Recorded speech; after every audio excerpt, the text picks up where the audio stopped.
Hello everyone, my self Mayuresh Singh. Friends, आज हम लोग सीरीज के ऊपर बिल्कुल थ्योरी के ऊपर लास्ट वीडियो करने जा रहे हैं और इसके बाद सिर्फ हमको क्वेश्चन प्रैक्टिस करेंगे यहाँ पे। तो देखिए, सबसे इंपॉर्टेंट बात होती है कि हमें कन्वर्जेंट टेस्ट करना होता है। ठीक है, हमें कन्वर्जेंट ढूंढना होता है।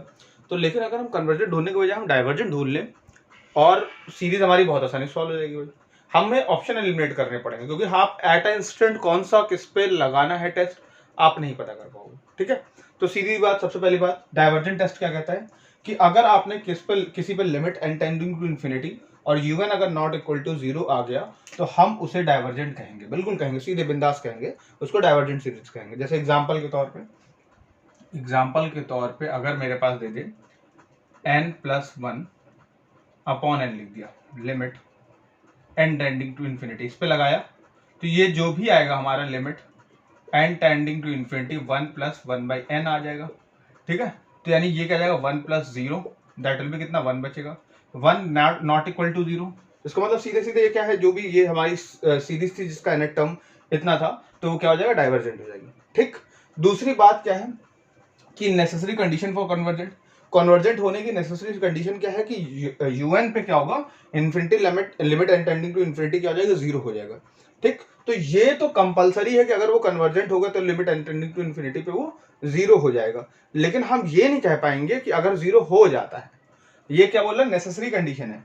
अगर हम ये नहीं कह सकते अगर वो 0 हो जाएगा तो क्या वो कन्वर्जेंट होगा कि नहीं होगा। जैसे एग्जाम्पल के तौर पर अगर देख लेते हैं हम लोग, एग्जाम्पल के तौर पे अगर हमने सीरीज 1/n का ले लिया तो अगर मैं limit n tending to infinity लगा दूं इस पे तो 1/n पे तो कितना हो जाएगा, 0 हो जाएगा। लेकिन अगर बाई पी टेस्ट से मैं इसको देखूं तो ये कन्वर्जेंट नहीं होगा। ठीक है, तो ये कन्वर्जेंट नहीं होगा फ्रेंड्स। अब देखिए, कुछ कंपैरिजन टेस्ट होते हैं। कंपैरिजन मतलब एक सीरीज का दूसरी सीरीज से कंपैरिजन कर लो।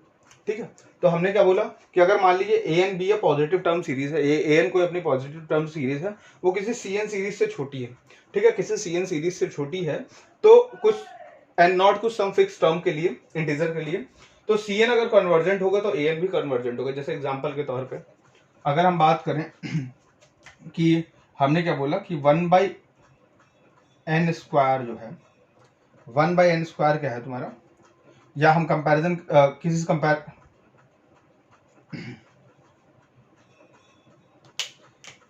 अगर हम देखते हैं, जैसे मान लीजिए 1/n² + 1 लिखा हुआ तो ये ऑब्वियस है, तो 1/n² से छोटा होगा। n² क्या कन्वर्जेंट है, तो ये भी क्या होगा, अपना कन्वर्जेंट होगा। ठीक है, बड़ा सिंपल सी बात है। तो ये टेस्ट बहुत ज्यादा हेल्प करता है हम लोगों को कि सीधे कन्वर्जेंट बताने के लिए ये टेस्ट हमारी बहुत ज्यादा हेल्प करता है। ठीक, फिर अगली बात क्या बोलता है कि एन अगर बी एन जो है नॉन निगेटिव टर्म होनी चाहिए और bn कोई सीरीज है उससे बड़े है, और dn अगर डाइवर्ज कर जाएगी, छोटी सीरीज अगर डाइवर्ज कर जाएगी तो बड़ी वाली ऑलवेज क्या कर जाएगी, डाइवर्ज कर जाएगी। ऐसा है, मतलब ध्यान रखिएगा, बड़ी सीरीज कन्वर्ट करे तो छोटी वाली कन्वर्ट करेगी, लेकिन अगर बड़ी सीरीज डाइवर्ज कर गई तो छोटी वाली सीरीज अगर डाइवर्ज कर गई तो बड़ी वाली डाइवर्ज ऑलवेज कर जाएगी। ठीक, ये हो गया। कुछ और इंपॉर्टेंट फैक्ट्स देख लेते हैं यहाँ पे। हाँ तो फ्रेंड्स, कुछ रिजल्ट्स और देख लेते हैं कि समेशन ए एन अगर ए पे जा रहा है, समेशन बी एन अगर बी पे जा रहा है, मतलब इस सीरीज का सम ए है, इस सीरीज का सम बी है, तो आप ए एन प्लस बी एन करेंगे तो आपको ए प्लस बी मिल जाएगा। और कह रहा है कि कांस्टेंट नंबर अगर हमने हर टर्म में हमने मल्टीप्लाई कर दिया तो सब में भी वही कांस्टेंट नंबर मल्टीप्लाई हो जाएगा। जहाँ पे क्या है, सी एक फिक्स बता दिए, कांस्टेंट नंबर है तुम्हारा। अगला क्या बोल रहा है, ए n square and b n square convergent है, जहाँ पे a N b n positive term होने चाहिए। और उसके बाद क्या बोल रहा है कि a n into b N भी कन्वर्ट कर जाएगा। और उसके नीचे एक और लाइन लिखी है कि a n square b n square convergent हो तो ये भी कन्वर्ट कर जाएगा। क्या, a n square plus b n square by 2। अगर मैं देखूं, क्या देखूं, अगर हमें याद हो तो अर्थमेटिक मीन क्या होता है, ज्योमेट्रिक मीन से बड़ा होता है। अर्थमेटिक मीन क्या होता है, ज्योमेट्रिक मीन से बड़ा होता है। अगर मैं इसका अर्थमेटिक मीन निकालूं तो क्या आएगा, a n square plus b n square by 2। ठीक, under root a n square और बी एन स्क्वायर, तो a n into b n बचेगा। ठीक है, तो a n square plus b n square by 2। अब देखो 1/2 यानी इस सीरीज में 1/2 मल्टीप्लाई कर दो, इस सीरीज में 1/2 मल्टीप्लाई कर दो, यानी एक कांस्टेंट फिक्स नंबर मल्टीप्लाई कर दिया। ये मान लो ए पे जा रहे तो ये बी पे जा रहे, तो इसका जो सम आएगा वो कहाँ जाएगा, 1/2 ए प्लस 1/2 बी पे जाएगा, यानी ए प्लस बी बाई 2 पे चला जाएगा। ठीक है, बड़ा सिंपल सी बात है। तो यानी ये कन्वर्ट कर गई और ये कन्वर्ट कर गई तो ये इस सीरीज से बड़ी है, तो यानी ये भी क्या कर जाएगी, कन्वर्ट कर जाएगी। ठीक है फिर उसके बाद क्या बोल रहा है कि अगर ए एन कन्वर्जेंट और बी एन डाइवर्जेंट, कोई एक ए एन और बी एन में से कोई एक कन्वर्जेंट या कोई एक डाइवर्जेंट हो जाए तो उसका एडिशन और उसका सबट्रैक्शन क्या हो जाता है, ऑल्सो डाइवर्जेंट होगा। सॉरी,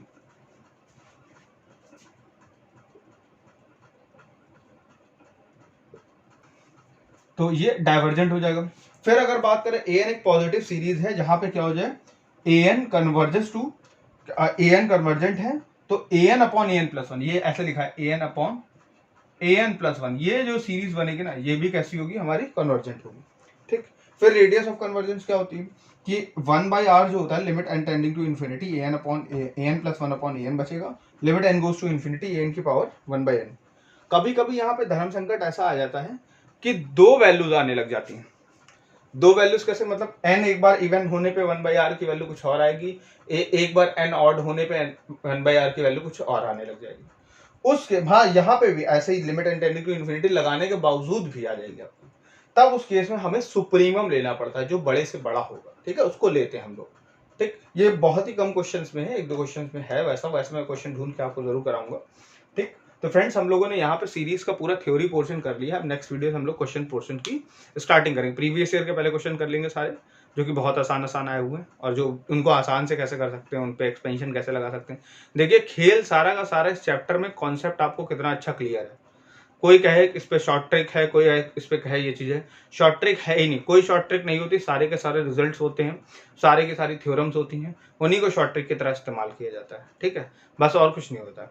तो फ्रेंड्स अगर आपको मेरा वीडियो अच्छा लगा तो अपने फ्रेंड्स से उसको जरूर शेयर करें, मेरे चैनल को सब्सक्राइब करें, लोगों तक पहुंचाएं। Thank you friends, thank you very much.